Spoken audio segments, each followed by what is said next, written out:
बांधकामातला भ्रष्टाचार हा विषय फक्त पैशांच्या गैरवापरापुरता मर्यादित नाहीये. नाही, ही कहाणी आहे कोसळणाऱ्या पुलांची, प्रत्येक पावसाळ्यात बुडणाऱ्या शहरांची आणि नाहक गमावलेल्या जीवांची. आजच्या या विश्लेषणामध्ये आपण याच गंभीर समस्येच्या अगदी मुळाशी जाणार आहोत. स्क्रीनवर दिसणारा हा आकडा आहे 170. हा आकडा आहे गेल्या 4 वर्षात भारतात कोसळलेल्या पुलांचा. आणि या दुर्घटनांमध्ये 200 पेक्षा जास्त लोकांना आपले प्राण गमवावे लागलेत. म्हणजे बघा, ही फक्त आकडेवारी नाहीये, तर ही तुटलेल्या आश्वासनांची आणि कोसळलेल्या विश्वासाची प्रतीक आहेत.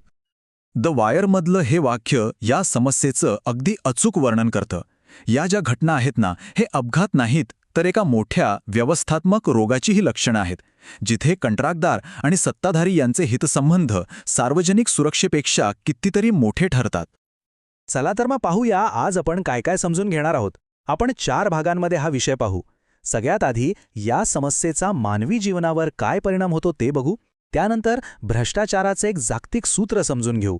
मग शहरी नियोजनात हा भ्रष्टाचार नेमका कसा शिरतो ते पाहू.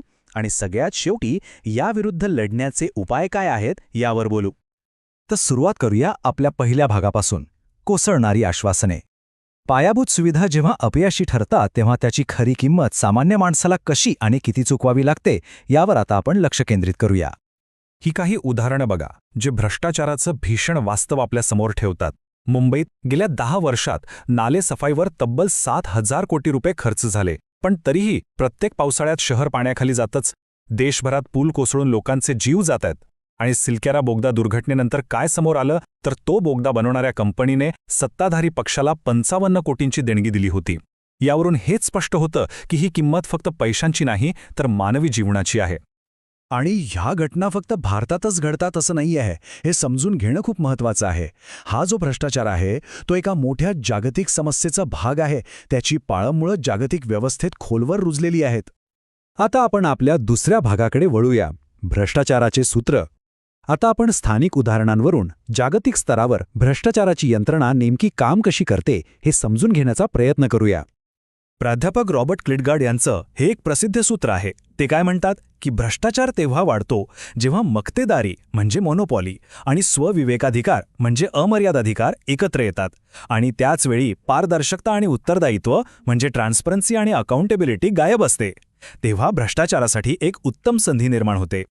भ्रष्टाचार साधारणपणे 2 प्रकारचा असतो. एक म्हणजे महाभ्रष्टाचार, जो अगदी वरच्या लेवलला होतो, जिथे मोठे नेते, अधिकारी धोरणांमध्येच बदल करून स्वतःचा फायदा करून घेतात. आणि दुसरा म्हणजे क्षुल्लक भ्रष्टाचार, जो आपल्याला रोजच्या आयुष्यात अनुभवायला मिळतो, जिथे छोट्या मोठ्या कामांसाठी सामान्य नागरिकांकडून लाच घेतली जाते. पण हे दोन्ही प्रकार समाजाला आतून पोखरून काढतात. 1 मिनिट, पण एक असाही समाज आहे की नाही की थोडाफार भ्रष्टाचार असेल तर कामं पटकन होतात, म्हणजे अर्थव्यवस्थेला एक प्रकारची गती मिळते असं अनेकांना वाटतं. पण खरंच असं आहे का? चला पाहूया सत्य काय आहे. पण खरं तर वास्तव अगदी उलट आहे. ट्रान्सपरन्सी इंटरनॅशनलचा अहवाल सांगतो की भ्रष्टाचार अर्थव्यवस्थेला गती देत नाही, उलट तिला कमजोर करतो. तो व्यवसायांमध्ये अडथळे आणतो, परदेशी गुंतवणूकदारांना घाबरून दूर ठेवतो आणि सगळ्यात महत्त्वाचं म्हणजे सार्वजनिक पायाभूत सुविधांची गुणवत्ता कमी करतो, ज्याचे परिणाम आपण कोसळणाऱ्या पुलांच्या रूपात पाहतोच. आता येतोय आपला तिसरा विभाग, लाचखोरीचे नकाशे. या भागात आपण हे बघूया की शहरी नियोजन आणि मोठ्या विकास प्रकल्पांमध्ये हा भ्रष्टाचार नेमका कसा आणि कुठे शिरतो. शहरी विकास प्रकल्प म्हणजे अगदी ह्या फोटोतल्या रस्त्यांच्या जाळ्यांसारखेच, खूप गुंतागुंतीचे. यात प्रचंड पैसा गुंतलेला असतो आणि प्रत्येक टप्प्यावर अनेक निर्णय घ्यावे लागतात. आणि नेमक्या याच गोष्टीमुळे भ्रष्टाचारासाठी अनेक संधी निर्माण होतात. भ्रष्टाचाराची लागण होते कशी तर प्रकल्पाच्या प्रत्येक टप्प्यावर, अगदी सुरुवातीला म्हणजे अनावश्यक प्रकल्पांची निवड करण्यापासून ते आराखड्यात आपल्या मर्जीतल्या कंत्राटदाराला फायदा होईल असे बदल करण्यापर्यंत, निविदा प्रक्रियेत घोटाळा करण्यापासून ते प्रत्यक्ष कामात निकृष्ट दर्जाचं साहित्य वापरण्यापर्यंत प्रत्येक टप्प्यावर गैरव्यवहाराला वाव असतो. आणि मग होतं काय तर आपली शहरं आपल्यासाठी म्हणजे सर्वसामान्यांच्या हितासाठी नाही तर कोणाच्या तरी खासगी फायद्यासाठी बांधली जातात. सार्वजनिक जागा आणि नैसर्गिक संसाधने ही खासगी नफ्याची साधनं बनतात. पण मग यावर काही उपाय आहे का की सगळं असं चालणार नाही? आता आपण समस्येकडून उपायांकडे वळूया. आपला चौथा आणि शेवटचा विभाग, सचोटीने बांधकाम. चला पाहूया या भ्रष्टाचाराविरुद्ध लढण्यासाठी कोणती साधनं आपल्याकडे उपलब्ध आहेत. सगळ्यात आधी हे लक्षात ठेवायला हवं की भ्रष्टाचार अटळ नाहीये. तो आपल्या व्यवस्थेचा काही अविभाज्य भाग नाही. योग्य साधनं आणि सामूहिक इच्छाशक्ती असेल तर त्याला नक्कीच आव्हान देता येतं. याच्याशी लढण्यासाठी एकाच वेळी 4 वेगवेगळ्या पातळ्यांवर काम करावं लागतं. एक म्हणजे कायदे कडक करून भ्रष्टाचार करणं अधिक धोकादायक आणि महाग बनवणं.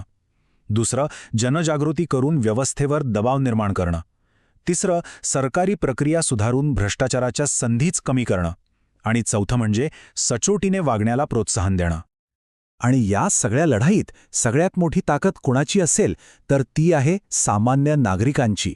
माहितीचा अधिकार म्हणजे RTI, सामाजिक अंकेक्षण म्हणजे सोशल ऑडिट आणि नागरिकांनी एकत्र येऊन उभ्या केलेल्या मोहिमा, ही सगळी व्यवस्थेला प्रश्न विचारण्यासाठी आपल्या हातातली अत्यंत प्रभावी शस्त्र आहेत. दक्षिण आफ्रिकेच्या माजी सार्वजनिक संरक्षक थुली मॅडोन्सेला यांचं हे वाक्य खूप आशा आणि प्रेरणा देणारं आहे. जगभरात आता भ्रष्टाचाराविरुद्ध आवाज उठवला जातोय आणि हळूहळू का होईना पण बदल नक्कीच घडतोय. जाता जाता एक प्रश्न विचार करायला लावतो. जर असं मानलं की शहराची रचना ही तिथल्या समाजाची मूल्य दाखवते, तर आपल्या शहराची आजची पायाभूत सुविधांची अवस्था पाहून आपल्याला काय वाटतं? इथे खऱ्या अर्थाने कशाला महत्त्व दिलं जातंय? विचार नक्की करा.